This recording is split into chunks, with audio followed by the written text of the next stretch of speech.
আপনি তো তুর পাহাড়ে যাচ্ছেন, তুর পাহাড়ে গিয়ে আপনি আমার রবকে বলবেন, আল্লাহ তাআলা আমাকে এতটাই দরিদ্র করেছে, এতটাই আমাকে বিমর্ষ অবস্থায় আল্লাহ তাআলা ফেলে রেখেছেন যে আমার এই কাপড়ের পরনের এই কাপড়টা একটা ব্যতীত আর নাই।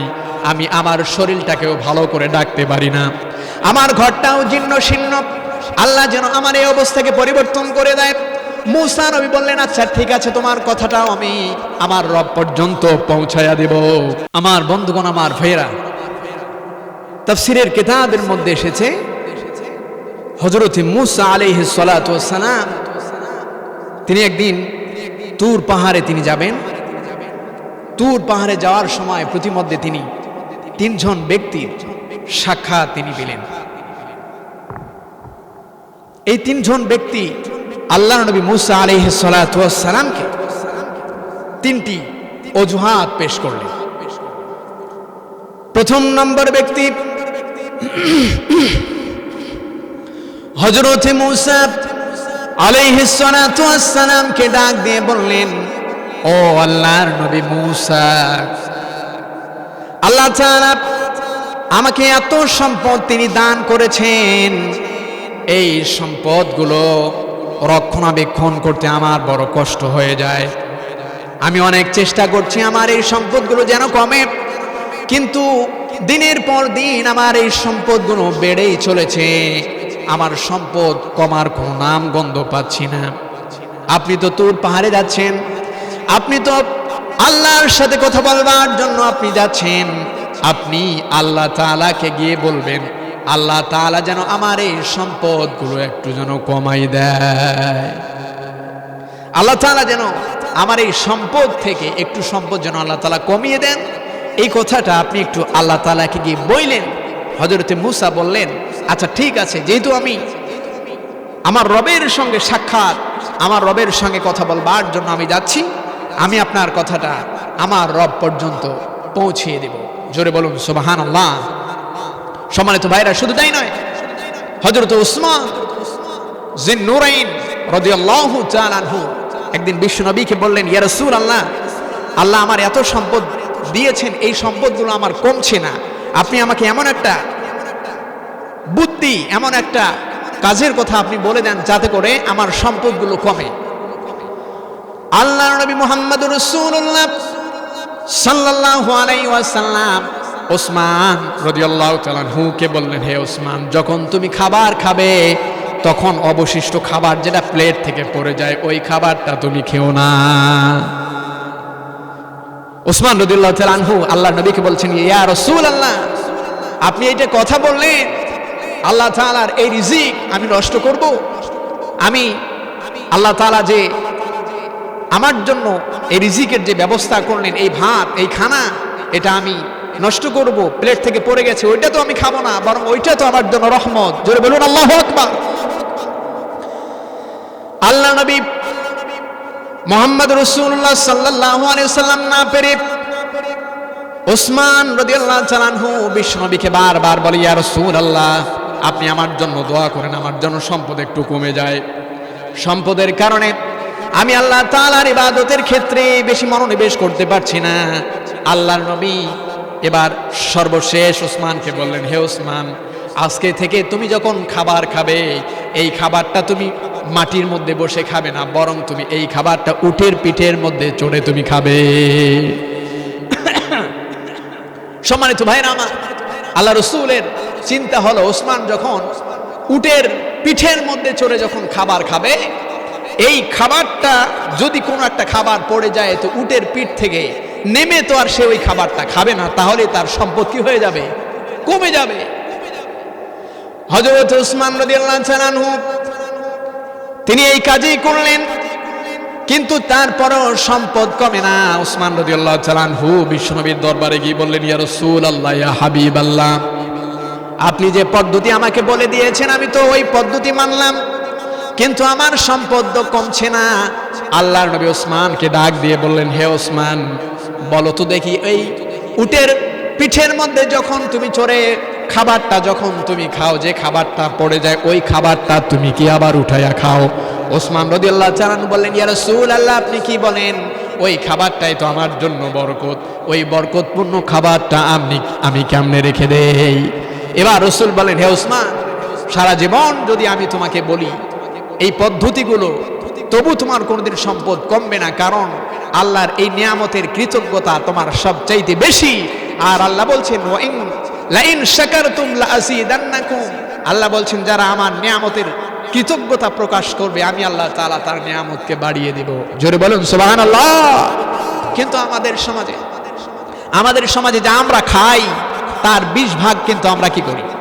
নষ্ট করি। এর জন্য আমাদের সমাজের মধ্যে আজকে কোনো বরকত নাই, আমাদের সমাজে আজকে কোনো কল্যাণ নাই, কারণ আমরা কোরআন এবং সুন্নাহ থেকে অনেক দূরে চলে গিয়েছি। কথা বলুন ভাই, ঠিক কি না? আমার বন্ধুগণ, হযরতে মূসা এই কথা শোনার পরে সামনে গিয়ে একজন বৃদ্ধ মহিলাকে তিনি পেলেন। বৃদ্ধ মহিলা মূসা আলাইহিস সালাতু ওয়াস সালামকে বললেন, হে আল্লাহর নবী মূসা, আপনি তো তুর পাহাড়ে যাচ্ছেন, তুর পাহাড়ে গিয়ে আপনি আমার রবকে বলবেন, আল্লাহ তাআলা আমাকে এতটাই দরিদ্র করেছে, এতটাই আমাকে বিমর্ষ অবস্থায় আল্লাহ তাআলা ফেলে রেখেছেন যে আমার এই কাপড়ের পরনের এই কাপড়টা একটা ব্যতীত আর নাই। আমি আমার শরীরটাকেও ভালো করে ডাকতে পারি না, আমার ঘরটাও জীর্ণ শীর্ণ। আল্লাহ যেন আমার এই অবস্থাকে পরিবর্তন করে দেয়। মূসা নবী বললেন, আচ্ছা ঠিক আছে, তোমার কথাটাও আমি আমার রব পর্যন্ত পৌঁছায়া দেব। আমার বন্ধুগণ, আমার ভাইয়েরা, 3 নম্বর ব্যক্তি হযরতে মূসা দেখতে পেলেন এমন একজন ব্যক্তি, যেই ব্যক্তিটা একজন প্রতিবন্ধী মানুষ, যার শরীরটা হলো বিকলাঙ্গ।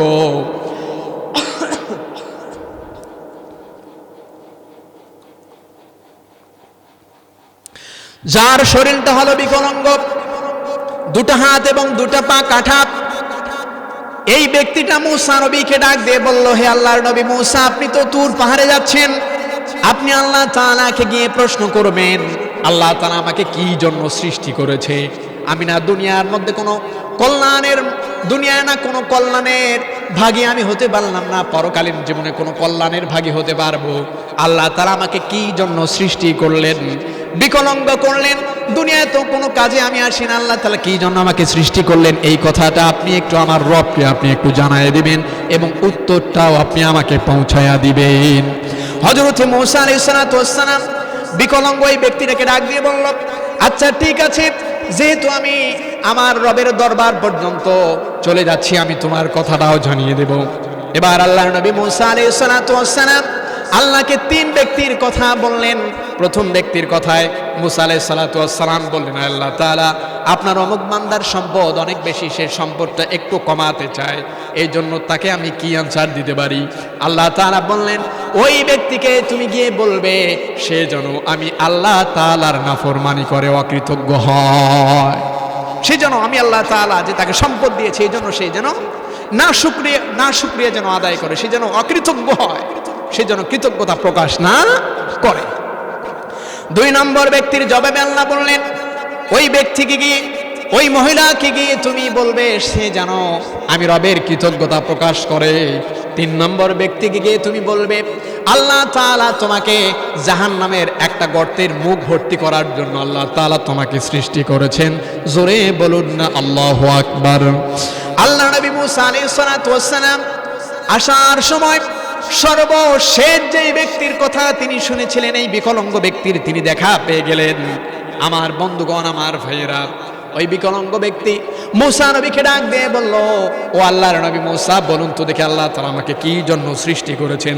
হযরতে মূসা আলাইহিস সালাতু ওয়াস সালাম ওই বিকলাঙ্গ ব্যক্তিটাকে ডাক দিয়ে বললেন, আল্লাহ তাআলা তোমাকে সৃষ্টি করেছেন, জাহান্নামের মধ্যে একটা গর্ত আছে, ওই গর্তটার মুখটা ভর্তি করার জন্য আল্লাহ তাআলা তোমাকে সৃষ্টি করেছেন। জোরে বলুন সুবহানাল্লাহ।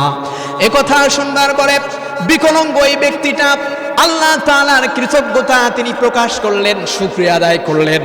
আর মূসা নবীকে বললেন, হে মূসা, আমি তো জানতাম হয়তোবা দুনিয়ার যেহেতু আমি কোনো কল্যাণের মধ্যে অংশগ্রহণ করতে পারলাম না, আল্লাহ যেহেতু দুনিয়ায় কোনো কাজের মধ্যে আমাকে সৃষ্টি করে নাই, আমি মনে করেছিলাম পরকালীন জীবনেও আমি আল্লাহ তাআলার কোনো কাজে আসবো না, যেহেতু আমার আল্লাহ জাহান্নামের গর্ত ভর্তি করার জন্য আমাকে ব্যবহার করবেন। এর জন্য আমি কৃতজ্ঞতা প্রকাশ করলাম। আল্লাহ তো আমাকে কোনো একটা জিনিসের জন্য আল্লাহ তাআলা সৃষ্টি করেছেন, জোরে বলুন সুবহানাল্লাহ। আমার বন্ধুগণ, আমার ভাইয়েরা, চিন্তা করুন তো, আল্লাহ আমাদেরকে কত সুন্দর দেহ দিয়েছেন, আল্লাহ আমাদেরকে কত সুন্দর কথা বলবার মতো জবান তিনি আমাদেরকে দান করেছেন। তারপরেও কিন্তু আমরা আল্লাহ তাআলার কৃতজ্ঞতা কিন্তু আমরা প্রকাশ করতে জানি না। আমার বন্ধুগণ, আমি একটা মাহফিলের মধ্যে গিয়েছিলাম, গাইবান্ধার একজন অন্ধ বক্তা সেখানে উপস্থিত ছিল। আমার বন্ধুগণ, আমি স্টেজ থেকে নামার পরে ওই আমার ভাইটা তিনি সেখানে বসেছিলেন। হঠাৎ করে কারেন্ট যাওয়ার পরে দুজনের সাথে আমাদের কথা হচ্ছিল।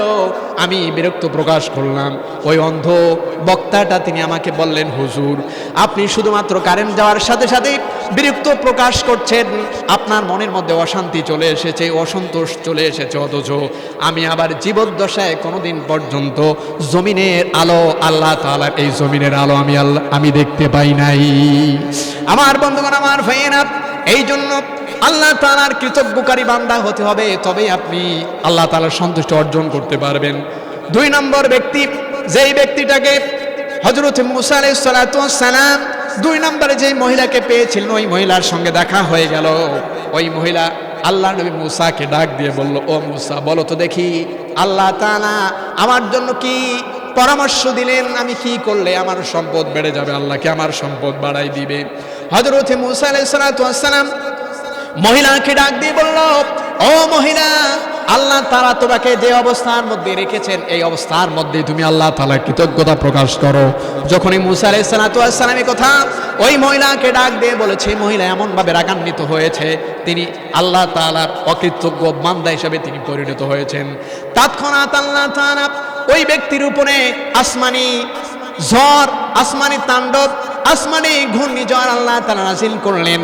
আমার বন্ধুগণ, আমার ভাইয়েরা, তার যে একটা ঘর ছিল, তার পরনের যে কাপড় ছিল, এই পরনের কাপড় এবং ওই মহিলা সহ ঘর সহ আল্লাহ তাআলা ওই মহিলাকে ঝড়ের মাধ্যমে আল্লাহ তাআলা উড়াই নিয়ে গেলেন। জোরে বলুন আল্লাহু আকবার। ওই ধন সম্পদশালী ব্যক্তি মূসা আলাইহিস সালাতু ওয়াস সালামের সঙ্গে দেখা হয়ে গেল। আল্লাহর নবী মূসা এবার তাকে ডাক দিয়ে বললেন, হে আল্লাহ তাআলার বান্দা, আল্লাহ তাআলা তোমাকে বলেছে তোমার ধন সম্পদ কমতে পারে, একটা শর্ত, তুমি যদি আল্লাহ তাআলার অকৃতজ্ঞ বান্দা হও, তুমি যদি আল্লাহ তাআলার শুকরিয়া জ্ঞাপনকারী বান্দা না হও, তুমি যদি আল্লাহ তাআলার শুকরিয়া জ্ঞাপন না করো, তবেই তোমার সম্পদ কমে যাবে। আল্লাহর বান্দা মূসা নবীকে ডাক দিয়ে বলল, ও আল্লাহর নবী মূসা, আল্লাহ তাআলা আমাকে যে অনুগ্রহ করেছেন, এই অনুগ্রহের জন্য কিভাবে আমি আল্লাহ তাআলার অকৃতজ্ঞ বান্দা হই?